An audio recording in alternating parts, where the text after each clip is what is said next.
After 49 days and nights of meditation under the Bodhi tree, the Buddha attained perfect enlightenment, becoming fully awakened and liberated from all suffering. After being urged by celestial beings several times, he resolved to share these profound truths with others. He delivered his first sermon, The Turning of the Wheel of Dharma, Dhammacakkappavattana Sutta, to 5 ascetic companions, Kondanya and his brothers, at the deer park in Sarnath. This teaching revealed the path to enlightenment, beginning with the Four Noble Truths, a sublime guide to understanding life's reality and transcending suffering. The Buddha's approach was masterful. He first presented suffering as the result before unveiling its hidden causes. This reverse causation method, which directly addressed the reality of present suffering, immediately resonated with his disciples. It awakened their awareness of the origin of pain and directed them toward true peace. Upon hearing the Buddha's teachings, Kondanya became the first to achieve the state of an arahant, fully realizing the truth of liberation. The turning of the wheel of Dharma marked a historic moment in Buddhism, laying the foundation for the path that would guide countless beings to enlightenment. From this moment, the first monastic sangha was formed, and the journey to spread the liberating truths began. The Four Noble Truths, Kattari Aryasakani, are the core teachings of Buddhism. These truths, realized and taught by the Buddha over 49 years of teaching, guide humanity in understanding the nature of existence and finding liberation from the cycle of birth and death. Each truth unveils an aspect of reality, leading practitioners step by step toward ultimate peace and freedom. Part 1. The Truth of Suffering, Dukkha. The Buddha emphasized that suffering, dukkha, exists in all aspects of life. From birth, aging, illness, and death to separation, disappointment, and even the things we consider happiness, all contain seeds of suffering. This is the first truth one must recognize to understand life's inherent challenges. Suffering is not limited to obvious pains such as illness, loss, or failure. It also hides within what we perceive as pleasurable or desirable. Thus, the truth of suffering is universal, highlighting that every aspect of life carries its share of suffering, whether in moments of joy or hardship. The Buddha identified 3 types of suffering. 1. Suffering of suffering, dukkha dukkha. This refers to the most apparent forms of suffering, such as birth, aging, illness, death, separation from loved ones, proximity to those we dislike, and unfulfilled desires. It is the pain that everyone experiences in daily life. When the Buddha was still Prince Siddhartha, he lived in a palace filled with luxury and comforts. Yet, he often pondered the true meaning of life. On one fateful outing beyond the palace walls, he encountered scenes that deeply moved him. An elderly person, frail and bent with age, a gravely ill person, visibly suffering, and finally, a funeral procession, with mourners grieving their loss. These sights awakened him to the impermanence and suffering inherent in existence. He realized that no one, regardless of wealth or status, could escape the inevitable cycle of birth, aging, illness, and death. This realization spurred him to seek a way to transcend suffering and find a path to true liberation. 2. Suffering due to change, viparinama dukkha. This form of suffering arises from the impermanence of all things. What we find pleasurable or joyful does not last. Everything, no matter how beautiful or fulfilling, is subject to time and change. When we cling to these impermanent things, we inevitably experience sorrow when they fade or disappear. The joy of love, the vibrancy of youth, and the satisfaction of success all eventually diminish. Time, aging, and life's natural transitions bring inevitable changes. Recognizing this truth helps us loosen our attachment to fleeting things and prepare ourselves to face impermanence with equanimity. Through the truth of suffering, the Buddha laid the foundation for understanding the nature of existence. By acknowledging the universality of suffering and its manifestations, we can begin the journey toward transcending it and attaining true peace. 3. Fabricated suffering, sankhara dukkha. This is the most subtle form of suffering among the three types, inherently tied to the existence of body and mind, as well as the continuous process of becoming, sankhara. The essence of this suffering lies in the fact that our body and mind are never at rest. They are in a constant state of arising and ceasing, changing from one moment to the next. Although this existence might seem normal and free of pain at first glance, its impermanence and inability to remain in a fixed state make it a source of suffering.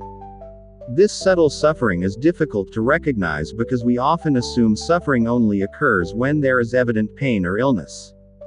However, even in the absence of obvious discomfort, the body and mind remain in a state of instability and dissatisfaction. Fabricated suffering is closely linked to the process of formation within the five aggregates Panyukakanda, which include form, physical body, feeling, sensations, perception, recognition, mental formations, volitions, and consciousness, awareness. Each aggregate continuously changes and interacts with the others, creating various psychological and emotional states. For example, the aggregate of form is affected by physical health, while the aggregate of feeling reacts to positive or negative stimuli from the environment. This complex interaction between the aggregates generates a cycle of suffering. Even in the absence of specific painful events, the inherent instability of perceiving these aggregates can create discomfort, as their nature is impermanent and unsatisfactory. Understanding this process allows us to see that suffering does not solely arise from external factors but also stems from the formations and interactions of the aggregates within our consciousness. To recognize and reduce fabricated suffering, we need to cultivate a correct understanding of existence and the processes generated by the aggregates. As the Buddha taught in the Udana Sutta to Bahiya, in the seen, there is only the seen. In the heard, only the heard. In the sensed, only the sensed. In the known, only the known. This teaching underscores the importance of living in the present moment, allowing things to arise and pass away as they are, without interference or judgment. When we truly observe and accept what is happening without letting the self or ego intervene, we gain clearer insight into reality.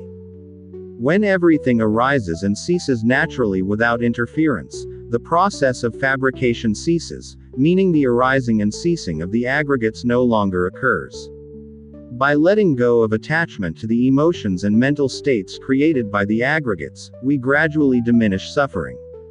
Conversely, when there is intentional interference, evaluation, or speculation, the aggregates become active, creating fabricated suffering and drawing us into the cycle of birth and death. Through the practice of mindfulness and living in the present moment without the interference of the ego or self, we can liberate ourselves from suffering, moving toward inner peace and true happiness. In Buddhism, suffering, dukkha, is further analyzed into 8 categories, each representing an aspect of the pain and challenges that beings experience throughout life. Understanding these 8 types of suffering helps practitioners not only see the true nature of life's hardships but also comprehend their deeper causes, paving the way toward transformation and liberation. Below is a detailed explanation of the 8 types of suffering. 1. Suffering of birth, jati dukkha. This is the suffering inherent in the process of being born. From the moment of birth, every being is exposed to challenges of the physical body, such as pain, hunger, cold, heat, and the fragility of life. The Buddha observed that being born signifies entering a journey filled with suffering and affliction, as life inevitably leads to illness, aging, and death. 2. Suffering of aging, hara dukkha. This refers to the distress of aging. Over time, the body and mind weaken, health declines, and mental sharpness fades. Aging brings not only physical pain but also feelings of loneliness, loss, and diminished autonomy. It is the unavoidable suffering of decay and decline. 3. Suffering of illness, vyadi dukkha. The pain caused by illness disrupts comfort, weakens both body and mind, and brings mental anguish. Illness often leads to anxiety and fear concerning life and death, making it one of the unavoidable sufferings of existence. 4. Suffering of death, marana dukkha. Death involves separation from the body, loved ones, and cherished possessions. Facing impermanence, one feels fear and attachment to life, which amplifies the pain within the cycle of birth and death. 5. Suffering of separation from loved ones, piyahi vipa yoga dukkha. This is the pain of being separated from those or things one loves. Life frequently confronts individuals with loss, whether of loved ones, friends, or attachments, causing deep sorrow, especially when meaningful relationships are disrupted. 6. Suffering of encountering the unpleasant, apiyahi sampayoga dukkha. This refers to the suffering of encountering people or situations one dislikes. In life, it is inevitable to face individuals or circumstances that are contrary to one's wishes. Such encounters breed discomfort and mental distress, exerting pressure on the mind. 7. Suffering of unfulfilled desire, ikka vigata dukkha. This is the suffering caused by unfulfilled desires. Human longing is endless, ranging from basic needs to higher aspirations and ambitions. When these desires are not realized, one experiences pain and disappointment. 8. Suffering of the 5 aggregates, panyupadanakhanda dukkha. This suffering arises from clinging to the 5 aggregates panyukakhanda, which constitute body and mind. Form, body, sensation, feeling, perception, recognition, mental formations, volitions, and consciousness, awareness. Attachment to these aggregates leads to the illusion of a self, causing distress when they change. As the aggregates continuously arise and cease, they perpetuate the cycle of suffering within samsara.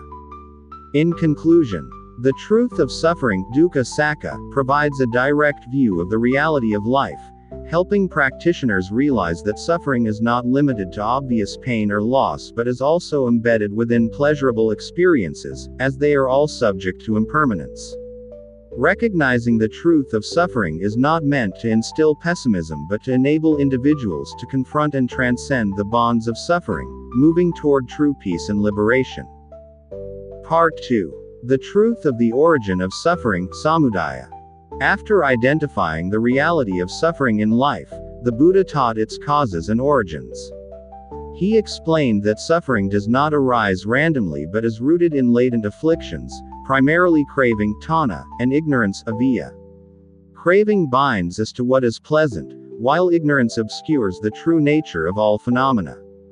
Together, these two elements perpetuate the cycle of birth and death, samsara, becoming the root of all suffering in existence. 1. Craving, tanha. Craving refers to an intense desire and relentless pursuit of what is pleasurable, accompanied by clinging to things that bring satisfaction and enjoyment. It causes us to attach to life, generating afflictions that trap us in the cycle of samsara. This intense desire is the root of suffering, leading people to seek endlessly and lose inner peace when their desires are unmet. Craving manifests in 3 primary forms. Sensual craving, kama tanha, attachment to sensory pleasures. Craving for existence, bhava tanha, desire to become or exist. Craving for non-existence, vibhava tanha, desire to avoid or destroy unpleasant things. A. Sensual craving, kama tanha. This is the desire for sensory pleasures derived from sight, sound, smell, taste, and touch. When controlled by sensual craving, individuals pursue temporary gratifications from external sources. However, since all things are impermanent, the joys gained are fleeting, leading to an endless cycle of seeking more, which perpetuates suffering. The Buddha's experience. Before attaining enlightenment, Prince Siddhartha lived in a luxurious palace surrounded by indulgences, including fine music, rich food, and exquisite surroundings. These sensory pleasures easily ensnared individuals, creating dependency on comfort. However, after witnessing the impermanence of life through sickness, aging, and death, he realized that sensory pleasures are transient and fail to bring lasting happiness. Instead, they lead to suffering upon separation. The story of Yasa. Yasa, a noble youth from a wealthy family in Varanasi, led a life immersed in luxury. Surrounded by opulence, Yasa's days were filled with festivities, music, and fine company. Yet, one night, as he gazed upon the revelry, he felt an overwhelming sense of emptiness and despair. Recognizing the futility of such indulgences, he abandoned his palace in search of peace. He encountered the Buddha, whose teachings on the suffering caused by sensual craving led Yasa to renounce his former life and become one of the Buddha's earliest disciples. B. Craving for existence, bhavatana. This refers to the desire for being, such as yearning for status, power, or favorable rebirths. It also includes the clinging to a self-identity or ego, aiming to establish oneself in states or conditions that bring gratification. However, when these desires are unmet, individuals experience suffering, as existence and all things are inherently impermanent. The story of King Suddhodana. King Suddhodana, the Buddha's father, longed for Prince Siddhartha to inherit his throne and continue the prosperity of the kingdom and dynasty. His desire to preserve the royal lineage led to anguish when Siddhartha renounced worldly life in pursuit of liberation. This attachment to existence and legacy caused King Suddhodana much sorrow, illustrating how even those with power and status cannot escape suffering due to attachment. Modern examples. Today, craving for existence is evident in individuals striving for success, fame, or recognition. While achieving these goals may bring satisfaction, it often comes with anxiety about losing one's status or possessions. This attachment to achievements and ego creates stress and suffering, showing the impermanence of worldly accomplishments. C. Craving for non-existence, vibhavatana. This is the desire to avoid or eliminate what one dislikes or finds distressing. It is not merely a wish to end suffering but also a denial or rejection of reality. This craving can lead to escapism, a form of clinging to nothingness, instead of confronting suffering with mindfulness and acceptance. The story of Devadatta. Devadatta, the Buddha's cousin, was once a capable monk but grew envious of the Buddha's wisdom and reverence among the Sangha. Consumed by jealousy, he sought to eliminate the Buddha and take over the Sangha's leadership. Devadatta's desire to destroy the Buddha led him to commit heinous acts, such as attempting assassination and inciting violence. This ambition, rooted in craving for non-existence of a rival, ultimately caused Devadatta great mental torment and estrangement from the Sangha. His actions illustrate how such cravings not only harm others but also bring suffering to oneself. Contemporary examples. In modern times, craving for non-existence is seen in behaviors such as substance abuse, escapism, or denial of unpleasant realities. For instance, individuals may resort to alcohol or drugs to numb emotional pain. While such actions may temporarily avoid discomfort, they exacerbate suffering and instability in the long term. Conclusion. Craving, in its various forms, binds us to impermanent phenomena. When desires go unmet or when we lose what we cherish, suffering inevitably arises. The Buddha taught that craving is the origin of the cycle of birth and death, as it perpetuates the conditions for rebirth. Only by relinquishing craving and perceiving reality without the lens of desire or attachment can one attain liberation and end the cycle of suffering. 2. Ignorance, avidya. Ignorance is the root cause of all suffering and afflictions, stemming from a lack of understanding or misperception of the true nature of all phenomena and life itself. It is not merely the absence of knowledge but a state of deluded perception that leads us to mistakenly regard impermanent, anicca, unsatisfactory, dukkha, and insubstantial things as eternal, blissful, and possessing a true self, atta, or a permanent ego. Ignorance causes humans to cling to and become attached to things they believe to be eternal and intrinsically valuable, even though everything is subject to impermanence and change. Under the influence of ignorance, we fail to correctly comprehend the Four Noble Truths and cannot recognize the path to the cessation of suffering. Consequently, ignorance lays the groundwork for craving, tanha, to arise, leading to clinging, upadana, to pleasures and an illusory sense of self, which results in suffering when the ego is challenged or when losses occur. Because we lack an understanding of non-self, anatta, and impermanence, we create karma through actions and thoughts that are rooted in egoism, perpetuating the cycle of birth and death, samsara. Ignorance acts as an invisible chain that keeps us bound in suffering and trapped in endless cycles of attachment, failing to recognize the path of liberation taught by the Buddha.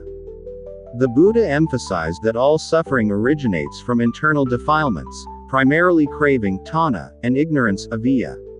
These causes are further detailed in the 10 fetters, samyohana, which are the chains that bind sentient beings to the cycle of birth and death, samsara.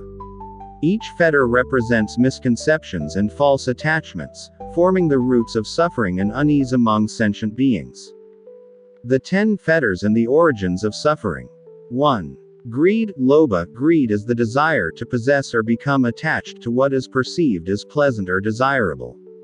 This is a primary source of suffering because attachment leads to pain when one fails to attain or loses the objects of one's desires. 2. Hatred, dosa. Hatred is the aversion or anger experienced when encountering unfavorable conditions.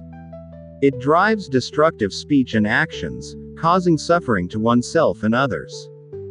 3. Delusion, moha. Delusion, or ignorance, is the failure to see the true nature of IFE. As the root of the remaining fetters, it fosters mistaken attachments and suffering. 4. Conceit, mana. Conceit is self-pride or comparison with others, whether in the form of arrogance or self-deprecation.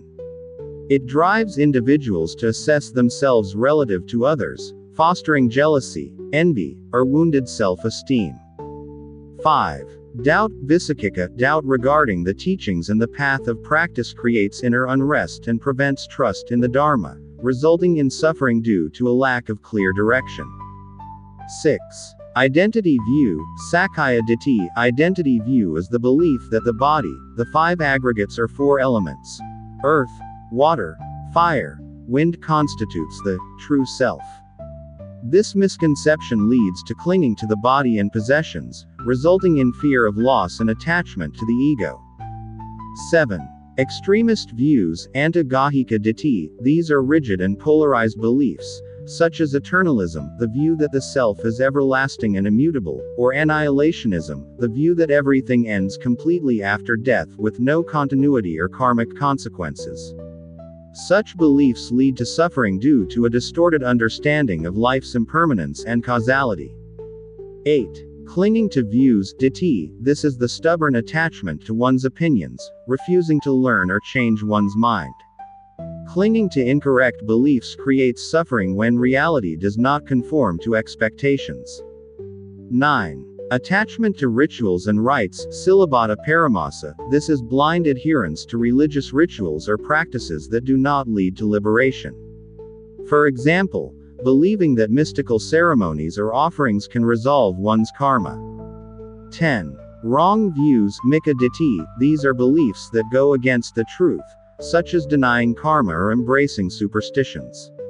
Such misconceptions lead to actions that violate natural laws, resulting in suffering due to ignorance of the truth. The 5 principal causes of suffering. Among the 10 fetters, the 5 primary causes of suffering are greed, hatred, delusion, conceit, and doubt. These elements result in unwholesome actions that lead to suffering, with craving being the most immediate cause. Craving often stems from attachment to loved ones or a desire to possess something for oneself, but when these desires are unmet, they transform into anger and suffering. The clinging to a self and the desire to hold on to what one considers mine only intensify suffering and keep humans bound in the cycle of birth and death. By understanding these root causes of suffering and recognizing the fetters that bind us, we can begin the path of detachment and ultimately achieve liberation from the endless cycle of suffering. Part 3. Cessation of suffering, nirodha, the truth of the end of suffering. When one fully understands and eradicates the root causes of suffering, such as craving, hatred, and ignorance, one attains the state of nibbana, nirvana. Nibbana is a condition of complete freedom from all defilements, where no emotions or mental states arise that could lead to suffering or unrest. It marks the cessation of the cycle of birth and death and ultimate liberation. Nibbana is a state of absolute serenity, purity, tranquility, and freedom from the influence of defilements. The Buddha described Nibbana as the unconditioned, the unborn, and the unceasing, a realm where the arising of the aggregates khandhas, which form the basis of suffering and the cycle of rebirth, comes to an end. In Nibbana, all attachments to the body, feelings, perceptions, mental formations, and consciousness dissolve, leading to profound peace. This is not only the end of present suffering but also liberation from the fetters samyohana, such as craving, hatred, and ignorance, that have bound beings to the cycle of rebirth across countless lifetimes. The teaching of the Third Noble Truth asserts that when practitioners eliminate ignorance and craving, the two fundamental causes of suffering, they can clearly perceive the truth of the Four Noble Truths. This requires renouncing not only material desires but also attachment to the self, ceasing to regard the body and mind as I or mine. The Buddha explained that when phenomena arise and pass naturally, free from the constraints of ego or control, they do not generate actions that create karma, nor do they give rise to the processes of the five aggregates. This results in a profound stillness of the mind, a state beyond conventional concepts of happiness, characterized by ultimate bliss and complete freedom. Nibbana is considered the ultimate goal, the culmination of the path to liberation. In this state, the mind achieves total enlightenment, unshaken by any defilements. Nibbana is not necessarily the cessation of physical life but liberation from illusions, a condition of radiant wisdom and absolute peace. In the mind that abides in Nibbana, there is no attachment, no rebirth, and no suffering, as these are merely the results of ignorance and clinging.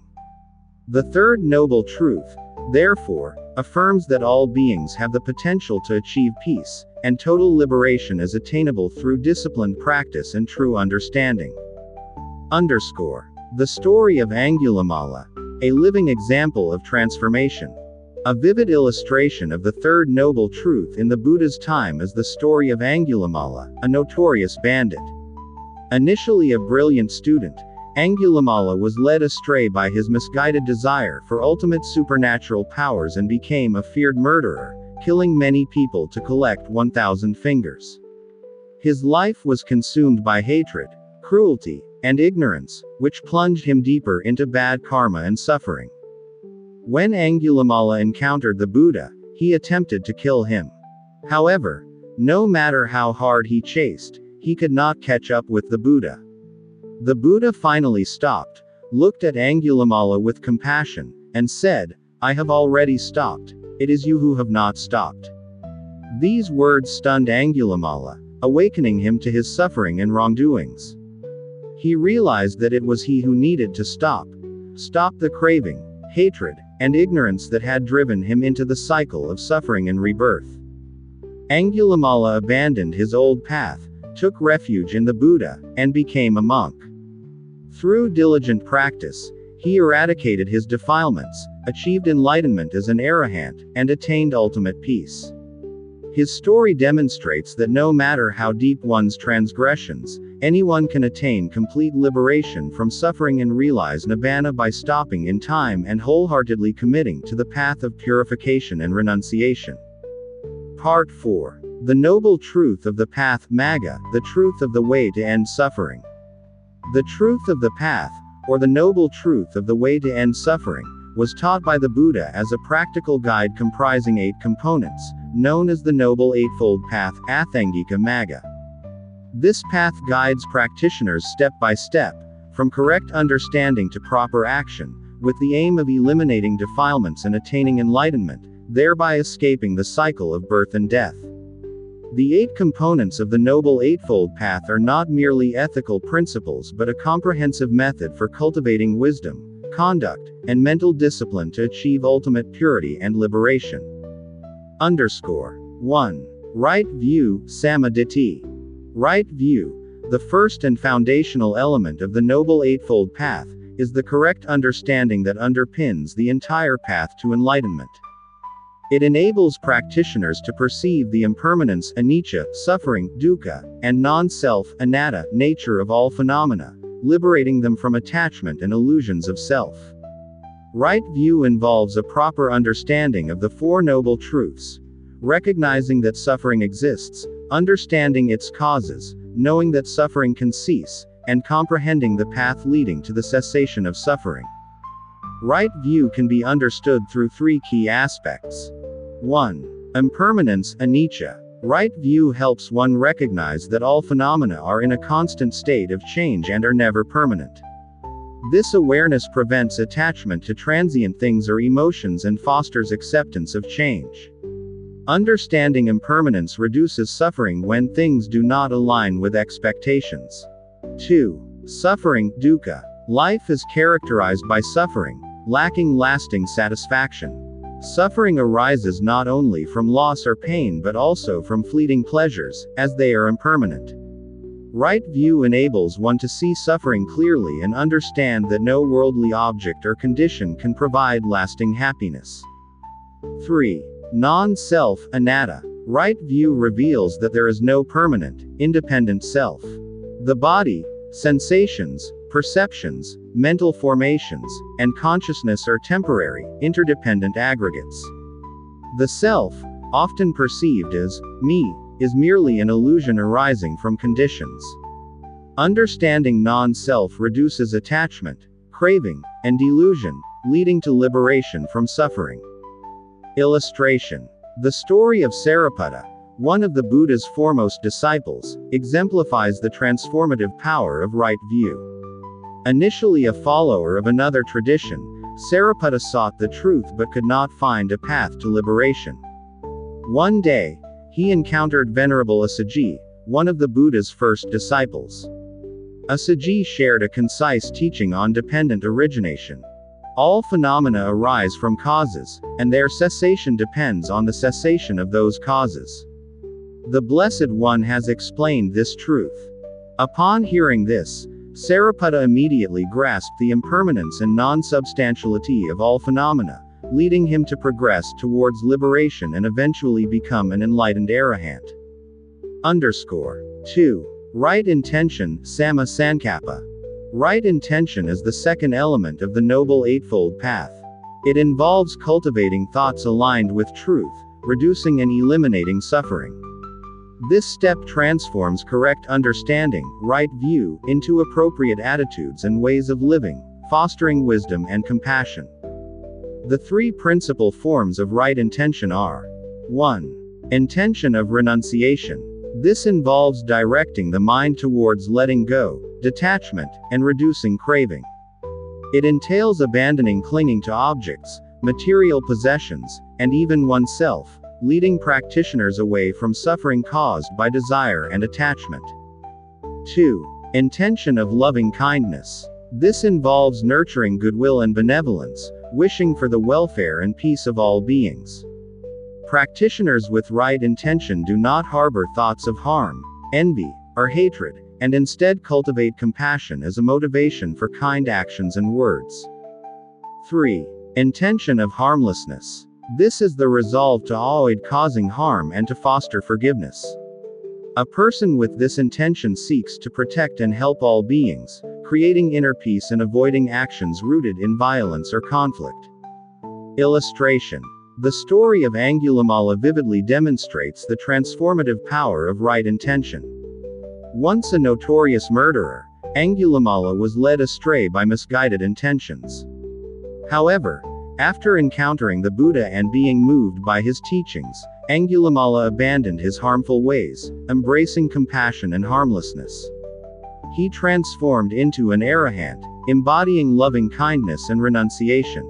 3. Right speech, samavaka. Right speech is the third aspect of the Noble Eightfold Path. It emphasizes truthful, appropriate, and benevolent communication, true good beautiful. Right speech encourages using language as a means to foster understanding and harmony while avoiding words that divide, deceive, or harm others.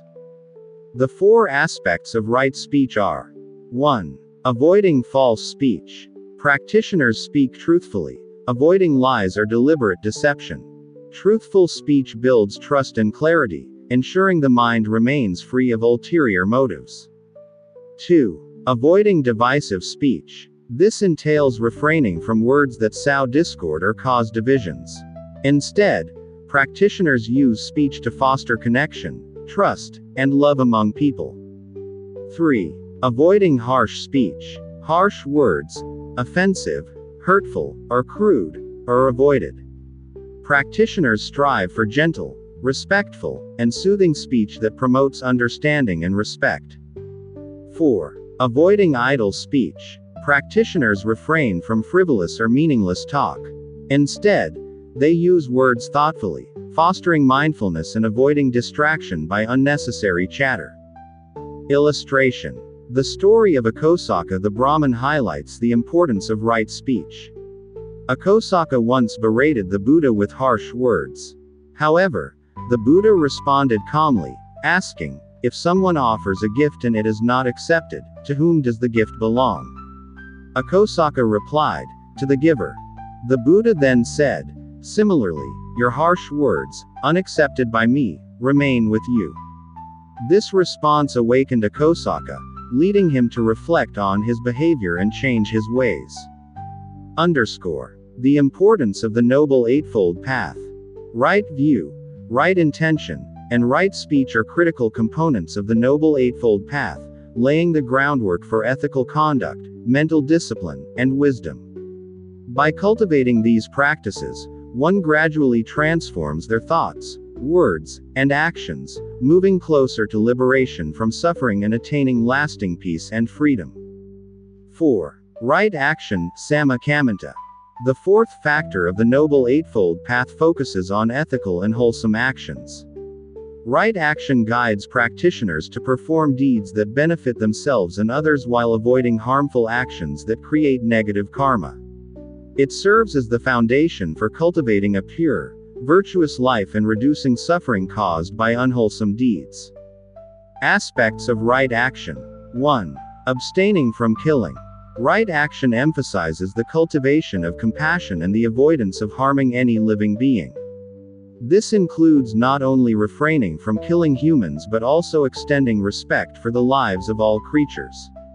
Recognizing that all beings desire to live in peace fosters compassion and reduces the creation of negative karma. 2. Abstaining from stealing. Practitioners avoid taking anything that does not belong to them, whether material possessions or intangible assets. The desire to seize what belongs to others is a root cause of harmful karma. Respecting the property and rights of others builds trust and promotes harmony in society. 3. Abstaining from sexual misconduct. Sexual misconduct includes adultery, violating the sanctity of relationships, and any actions that harm the dignity and well-being of others. Practicing right action involves maintaining purity in relationships and avoiding exploitation or harm caused by unwholesome desires. 4. Abstaining from material indulgence. Practitioners are encouraged to avoid excessive attachment to wealth and possessions.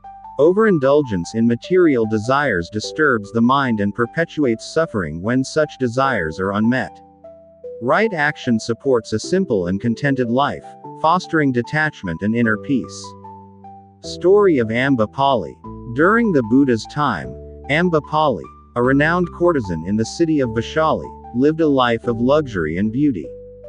After hearing the Buddha teach about right action and the impermanence of worldly pleasures, she realized the fleeting nature of her wealth and charm.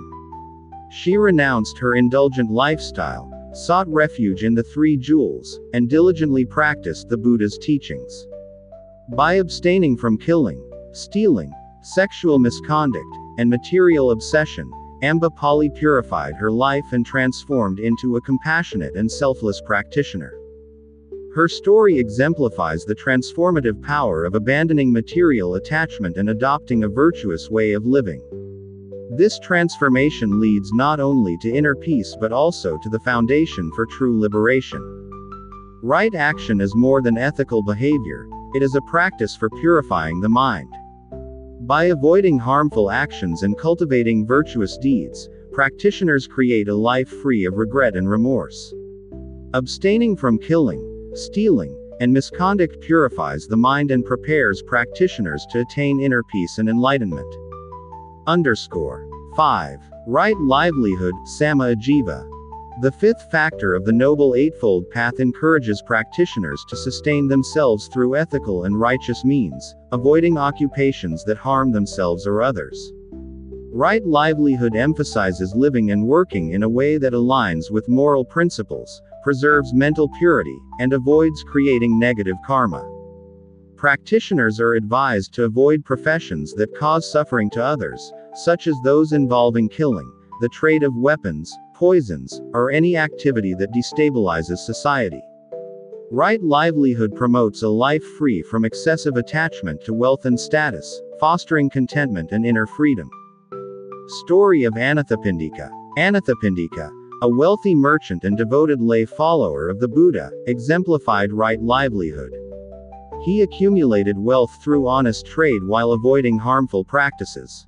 He used his resources to help the needy and funded community infrastructure, including the construction of the Jetavana monastery for the Buddha and the monastic community. Anathapindika's wealth was not only acquired ethically but also used for the greater good, reflecting the spirit of right livelihood. His virtuous actions earned him a pure and peaceful mind, free from the bondage of materialism. Modern application of right livelihood. In contemporary times, right livelihood is understood as choosing professions that benefit society and adhere to ethical values. Examples include educators, doctors, and roles in environmental protection or public health. For instance, a doctor not only heals the sick but also educates communities about disease prevention, thereby reducing suffering. By practicing right livelihood, individuals not only create personal happiness and peace but also contribute to a harmonious and ethical society. It nurtures compassion and a sense of responsibility toward all beings. 6. Right effort, Samma Vayama. Right effort, the sixth factor of the Noble Eightfold Path, represents the correct application of effort to eliminate unwholesome states and cultivate wholesome qualities. It requires consistent, focused, and diligent effort toward the development of virtuous qualities that lead to liberation. Beyond physical actions, it involves mindfulness and strong willpower to overcome mental obstacles and progress toward enlightenment. Right effort encompasses 4 key aspects. 1. Preventing unwholesome states from arising. This involves making a conscious effort to stop unwholesome thoughts and actions before they take root in the mind. Practitioners maintain heightened awareness to recognize the seeds of greed, hatred, and delusion and prevent them from growing. 2. Abandoning unwholesome states that have arisen. For negative thoughts or behaviors that have already manifested, practitioners exert effort to eliminate them. This process includes identifying and eradicating deeply ingrained defilements or bad habits, gradually purifying the mind and freeing it from harmful influences. 3. Cultivating wholesome states not yet arisen. Practitioners strive to nurture and bring forth positive qualities that have not yet developed in their minds. This effort focuses on cultivating moral virtues, compassion, wisdom, and inner peace, enriching the soul with goodness and understanding. 4. Sustaining and enhancing wholesome states already present. When virtuous qualities are established, practitioners diligently protect, maintain, and strengthen them. This ensures that the mind does not regress, and the positive qualities continue to flourish and grow stronger over time. Example: Venerable Sariputra. During the Buddha's time, Venerable Sariputra exemplified right effort. As a diligent practitioner, he continuously worked to eliminate defilements from his mind. He remained vigilant to prevent unwholesome states from arising and practiced deep meditation to eradicate those already present. Simultaneously, he cultivated compassion, wisdom, and other virtues, ensuring their growth and resilience. Sariputra's unwavering effort elevated him to one of the Buddha's foremost disciples, known for his profound wisdom and determination. Modern application of right effort. In today's world, right effort can be seen in individuals who strive to maintain a pure and wholesome mind. For example, a person might actively avoid negative influences such as envy, greed, or harmful temptations by staying mindful and not succumbing to negative emotions. They may also practice healthy habits like meditation, acts of kindness, and compassion, fostering inner peace. Such individuals work daily to nurture and preserve their virtues, creating a solid foundation for a life of serenity and moral growth. 7. Right mindfulness, samasati. Right mindfulness is the practice of being fully aware and attentive to the present moment without distraction, judgment, or attachment. It allows practitioners to clearly perceive what is happening within their body and mind, enabling self-control and freedom from the grip of craving, aversion, and ignorance. In the Noble Eightfold Path, right mindfulness is central to anchoring the mind in awareness, ensuring that each moment and action is imbued with clarity and understanding. Characteristics of right mindfulness. 1. Focusing on the present. Mindfulness entails staying fully engaged with the present moment, free from distractions about the past or future. This practice alleviates anxiety and stress caused by wandering thoughts. 2. Observing without judgment. Practitioners learn to observe their feelings, thoughts, and sensations without criticism or avoidance. This neutral awareness allows acceptance of all experiences without clinging or aversion. 3. Active awareness. Right mindfulness requires clear awareness of everything happening within and around oneself. This conscious engagement fosters wise responses rather than automatic reactions driven by habit. 4. Non-attachment. Mindfulness teaches letting go of expectations, cravings, or obsessions. By accepting things as they are, practitioners achieve mental calmness and reduce stress. Example: Venerable Ananda. In one of the Buddha's teachings, he encouraged Venerable Ananda to practice mindfulness in all actions and thoughts. The Buddha instructed him to observe the body, feelings, mind, and mental phenomena, the four foundations of mindfulness, to perceive their true nature. Ananda diligently practiced mindfulness in daily life, walking, eating, speaking, and meditating, and eventually attained liberation from defilements.